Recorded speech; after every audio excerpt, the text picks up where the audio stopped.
Bonjour, présentation du B2K V4 par BB VAP.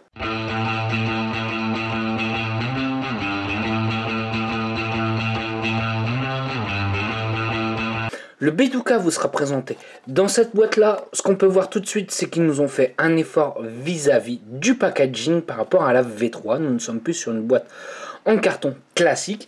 Là, nous sommes sur une boîte en métal. Et on va aller voir tout de suite ce qu'il y a à l'intérieur, savoir si nous avons des petites choses supplémentaires ou pas, savoir les différentes modifications qu'ils ont pu apporter. Donc ce qu'on peut voir tout de suite, nous avons un top cap supplémentaire qui est fourni. Donc nous avons un top cap gold. En fait c'est un SS plaqué or. Donc ça c'est déjà bien. On va pouvoir avec nos setups en brasse, ce genre de choses, pouvoir avoir déjà quelque chose de bien plus compatible. On peut voir aussi que la base est en plaqué or aussi. Et surtout voilà, ils nous ont rajouté une petite gravure dessus, qui fait plutôt son effet, je trouve, qui est plutôt agréable. Donc voilà, petite modification sur le plateau, tout de suite, ça va être, on va voir cette petite vis là. Avant, nous avions deux vis de chaque côté, pareil, en fait c'était pour pouvoir remplacer les vis au niveau d'épaule pour pouvoir serrer, donc c'était du BTR, et là nous avons une plate. Vous allez me dire celle-ci à quoi ça sert. Maintenant nous n'avons plus besoin de dévisser derrière pour pouvoir remplacer la vis BF ou non BF. Maintenant nous aurons tout simplement cette petite vis là que l'on placera au milieu du skunk pour pouvoir la fermer et pour pouvoir passer en non BF. Donc plus besoin de démonter la vis du plateau, on n'est plus embêté là-dessus. Donc aussi cette vis là va servir à quelque chose et ça on va voir après, on va continuer sur l'ensemble du kit. Ce qu'on va pouvoir voir maintenant, ce top cap là, c'est qu'il n'est plus en d'airain mais en métal. Alors il faut savoir qu'il est en noir anodisé, donc vis-à-vis des courts-circuits on n'aura pas de problème, la peinture va tenir. Et comme on peut voir à chaque fois, nous avons le drip tip 510 et nous avons aussi en même temps le drip top de fourni à chaque fois. Rien à dire, nous avions déjà la même chose sur la version V3, donc c'est quand même un kit relativement assez complet. Nous avons aussi à chaque fois de la même matière l'O-ring qui est fourni. Hop. Voilà, donc par exemple là je prends de l'ultème, nous avons l'O-ring en ultème fourni avec. Donc nous avons aussi, hop, dans cette matière là, en blanc, ça c'était pareil dans la V3, hop, je continue, et je vais voir ce modèle là. Donc ça c'est le top cap SS, sur la version V3, cette version là était en brillant, là cette fois-ci ils nous l'ont fait en mat, ça a plutôt un effet différent, et même je dirais même vraiment plus agréable. Après vis-à-vis de la forme, rien n'a changé. Ça va être vraiment les différents styles et matières qui va avoir changé au niveau des top caps. Pareil, à chaque fois, j'ai toujours le 510, le 810 qui est fourni avec. Nous avons toujours cette petite bague là fournie avec. Ça va être pour pouvoir régler l'airflow, c'est-à-dire le diviser par deux pour ceux qui le trouvent un peu trop aérien. Nous avons aussi de fourni une petite clé Allen. Hop, je sors le petit sachet avec, nous avons tous les O-rings, nous avons une vis de remplacement pour le BF pour pouvoir refermer, les vis de pôle, nous avons les O-rings et nous avons cette petite chose là. Exactement, je vais le sortir et on va se faire un montage avec, parce que c'est vraiment le gros changement que nous avons par rapport à la version V3 par exemple. C'est-à-dire que celui-ci, à quoi il va servir? Il va tout simplement servir à réduire la chambre pour pouvoir augmenter les saveurs. Par contre, étant donné qu'on va vouloir quelque chose avec un peu plus de saveur, ça va jouer aussi au niveau de l'airflow. Comme on peut voir ici, nous avons trois petits trous, nous avons la même chose de l'autre côté. Ça va être pour jouer sur l'airflow, mais en même temps, il faut savoir qu'ils sont plutôt bien faits. Ils ne sont pas droits. ils sont légèrement biseautés pour aller directement au niveau du col, en dessous du col. Donc ça aussi, ça va jouer sur la saveur. Comme on peut voir, ça nous réduit largement la chambre aussi. Ça va nous jouer aussi sur la saveur. Et nous avons cette petite partie-là qui va aller au-dessus. Pareil. Hop, on regarde à l'intérieur, c'est taillé en dôme, en pointe même, je dirais. Donc pareil, ça, ce kit-là, en fait, en plus, va vraiment jouer sur la saveur. Et ça sera vraiment agréable. Donc qu'est-ce que l'on va faire là maintenant? Nous allons faire un petit montage avec. Donc comme ça, on va pouvoir voir comment ça va se placer ce petit plateau là, puisqu'il y a une petite astuce, il faut savoir. Et puis tout de suite, je vais installer un coil. Ce que je vais utiliser exactement comme coil, et ben, ça va être un micro alien. Donc c'est-à-dire que voilà la petite bête. Ça va être 2 brins à l'intérieur avec un wrap en alien dessus. Sur celui-ci, je suis sur un Ox A25. Pourquoi 2.5? Tout simplement, étant donné qu'on réduit nettement la chambre d'atomisation, du coup on va pas pouvoir mettre de gros coils comme on fait d'habitude sur celui-ci. Sinon en fait le problème c'est qu'on va toucher vis-à-vis de cette pièce là et on risque de la faire fondre étant donné que c'est de l'ultème. Donc je place mon coil, comme on peut voir rien de bien compliqué. J'ai placé mes tiges dans les trous de mes coils. Hop, voilà. Je vais serrer la première.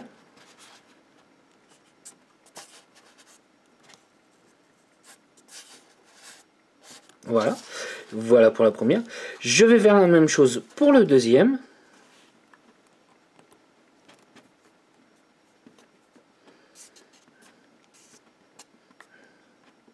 Voilà. Donc j'ai installé l'ensemble.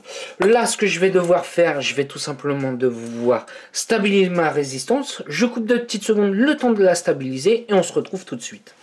Donc voilà, j'ai stabilisé ma résistance, comme on peut voir. Donc là, qu'est-ce qu'on va devoir faire? Donc comme vous pouvez voir, j'ai enlevé la petite vis avec le plat, celle qui permet de reboucher le sconk, pour une simple et bonne raison.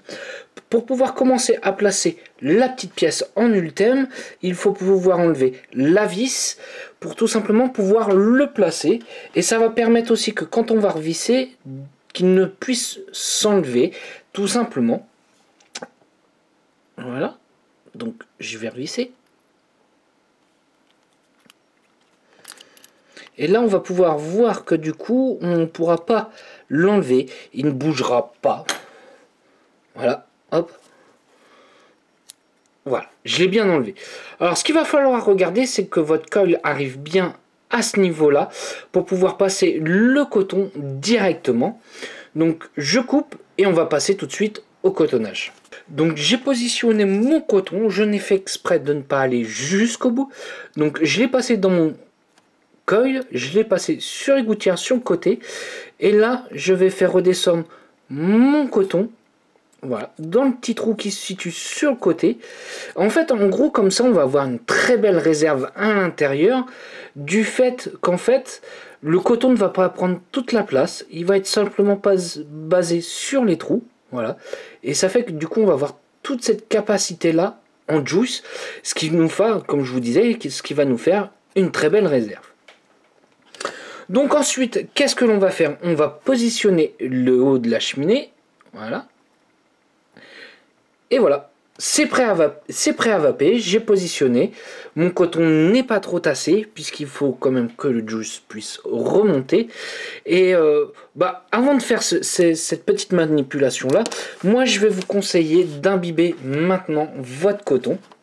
Donc je vais le positionner sur une box. Donc je l'ai positionné sur une box. Comme petit liquide, je vais utiliser un pasté denata de chez Big Bang Juice. Donc hop.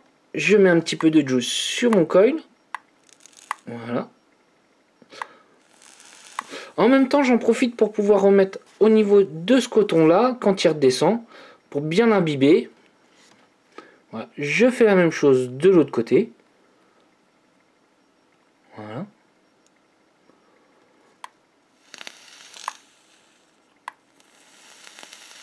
Et on va voir un petit truc déjà sympa. On voit que là, déjà, la vapeur avec le kit. renvoie bien la vapeur du bon côté. Voilà. Je vais mettre le haut, je vais repositionner. Voilà. Je vais mettre mon top cap. Alors quand c'est comme ça, moi je vais conseiller d'enlever cette partie-là, que l'on peut insérer dans chaque drip top en 810, puisque sinon ça ne passera pas. Donc je dévisse. Voilà, j'ai démonté. Et voilà, c'est prêt à vaper. Voilà.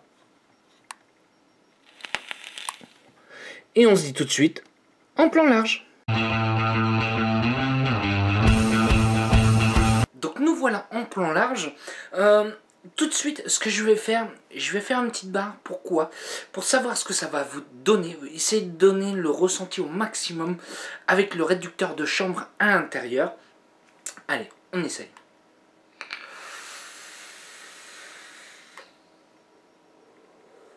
Alors oui, ça joue énormément vis-à-vis de l'airflow, on est quand même sur quelque chose de beaucoup plus serré. Cela pourra ravir ceux qui aiment les tirages relativement serrés vis-à-vis de l'airflow. Ça va être génial pour eux. Saveur. Du coup, on améliore nettement la saveur étant donné que nous sommes beaucoup moins aériens. En fait, en gros, ce kit-là supplémentaire qui est fourni avec, eh ben, ça va être un dripper pour tout le monde. Voilà. On va très bien avoir un dripper aérien pour pouvoir faire un petit cloud de temps en temps. Ou après on va pouvoir avoir une vape un petit peu plus serrée, un petit peu plus pépère, tranquille, saveur, goûteuse. Voilà, dans ce sens-là, j'irai. Après, les nouveaux top cap qui fournissent, moi je trouve ça relativement assez esthétique. Beaucoup ont cette box-là, par exemple, hein, elle n'est pas à montrer. En fait, du coup, le top cap en SS, en mat un peu, du coup, se marie très bien avec la box, puisqu'on est quasiment sur les mêmes couleurs. Voilà, on se marie très bien. Le booting fait qu'on nous serons flush sur n'importe quelle box. Et ça, je tiens à le préciser. Nous sommes toujours en 23 mm de diamètre. Avec le booting, nous passons en 24. Et puis voilà. Allez, je vais refaire une petite barre juste pour le plaisir.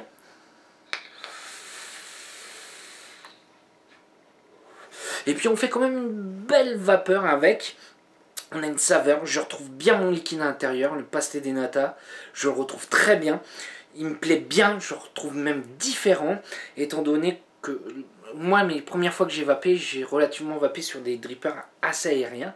Là, le fait d'avoir quelque chose de plus serré, ce genre de choses, on va rejouer un petit peu sur les saveurs. Voilà. C'est ce que je vais dire, je vais retrouver mon liquide différemment, avec un autre plaisir de vape avec. Est-ce que c'est un atomiseur que je recommanderais, ce petit B2K V4? Oui, largement. Il est complémentaire sur plein de choses. On est, comme je vous disais juste avant, aérien, pas aérien, saveur, cloud, tout ce qu'on veut avec. Je pense que là-dessus, sans même le kit MLT, voilà, il n'avait plus rien à prouver sur la première vidéo que j'ai pu vous présenter de celui-ci sur la version V3. Il nous manquait juste ce petit kit-là. Pareil, toujours aussi bien fourni à l'intérieur, différents top caps qui pourraient aller sur différents setups. Voilà, finition, moi honnêtement je n'ai rien à dire. Les vis du V3 sont les mêmes que sur le V4. Mes vis sont encore vivantes, j'ai pas eu besoin de les changer, même malgré que ça soit du BTR. Voilà, c'est ce que j'ai à dire. Les vis, moi c'est relativement assez important, c'est le premier point qui commence à céder sur ce type d'atomiseur là, et non en fait pas du tout. Donc oui, je suis largement conquis sur la version V4. Voilà. Si vous avez des questions, je pense que c'est ce qu'il y a de mieux. J'y répondrai avec un grand plaisir. Puisque je pense qu'on peut avoir des questions sur les deux versions. Quelle est la plus intéressante pour moi? C'est la V4. Voilà. Je le recommande honnêtement à tout le monde. Voilà. C'est pour moi un dripper polyvalent. Voilà, avec plein d'options. Ce que je n'ai pas parlé, c'est du prix. Parce que vous me dites, ouais, attention, on a plein de choses en plus, le prix, il va avoir flambé. Non, pas du tout. Nous sommes à 85 € en moyenne dans les shops. Est-ce que c'est correct? Ouais, alors c'est un budget, je l'accorde. Mais pour 85 €, vous n'avez pas besoin de racheter deux top caps. Vous n'avez pas besoin de racheter d'autres options ou quoi que ce soit. Voilà, c'est ça que j'ai à dire. Certes, il a un léger coût, mais en fait, on s'y retrouve à la fin. C'est pas comme certains où ils vont nous le sortir au même prix et après on va devoir racheter, si on le souhaite, des top cap en ultem supplémentaires, ce genre de choses, et qui nous revient à un dripper qui nous coûte une fortune. Là, on a vraiment tout à l'intérieur. Je vais remercier Capalina pour pouvoir vous présenter ce petit matériel là. Donc les professionnels qui veulent le rentrer, contactez Capalina. Pour les particuliers, je vous dirais, vous le retrouverez dans nos partenaires. Vous regardez la liste, la plupart de nos partenaires l'ont. Et puis voilà. Moi, je vais vous souhaiter une bonne journée, une bonne soirée et un bon week-end. Salut à tous!